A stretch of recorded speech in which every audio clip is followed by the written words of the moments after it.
داری ہمارا طریقہ کار ایران، لبنان، بحرین وغیرہ سے مختلف ہے کہ وہاں کے لوگ نے اس تحریک سے تغذیہ لیا اور کربلا سے درس لے کر کچھ کر دکھایا. نہیں، ہمارے ابھی تبدیلی آئی ہے. ہم ابھی قوموں میں بچے ہیں. جس طرح افراد بچے جوان اور بوڑھے ہوا کرتے ہیں، اسی طرح قومیں بھی بچے بوڑھے جوان اور بوڑھے ہوا کرتی ہیں. قومیں بھی، لبنان کی آپ مثال دے رہے ہیں، ایران کی آپ مثال دے رہے ہیں، یہ قومیں بوڑھی قومیں ہیں.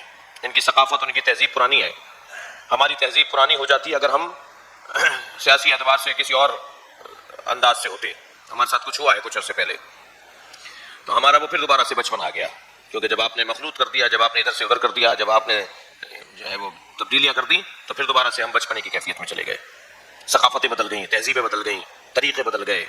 جی، ایک گڑمبا سا بن گیا، ایک مخلوط ایک جو ہے وہ چیز سامنے آ گئی، ایک مکسنگ ہو گئی. لہٰذا ہم ابھی قومی اعتبار سے بچے ہیں، اور جب قومی اعتبار سے ہم بچے ہیں تو ایک وقت لگے گا.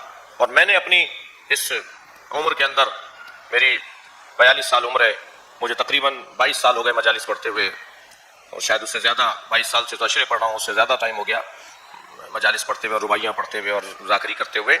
تو میں نے اپنی عمر میں دیکھا ہے بہت ساری تبدیلیاں، بہتری کی تبدیلیاں، بہتری کی تبدیلیاں. میں مثالیں نہیں دینا چاہ رہا. مجموعی طور پر آج ہم لوگوں سے لوگ نصیحت سن رہے ہیں، آج لوگ ہم سے وعظ سن رہے ہیں، آج ہم سے کیریئر بلڈنگ والی بات، یعنی تعمیر شخصیت والی بات جو ہے، مستقبل کی تعمیر والی شخصیت اور شخصیت کی تعمیر والی باتیں ہم سے سن رہے ہیں.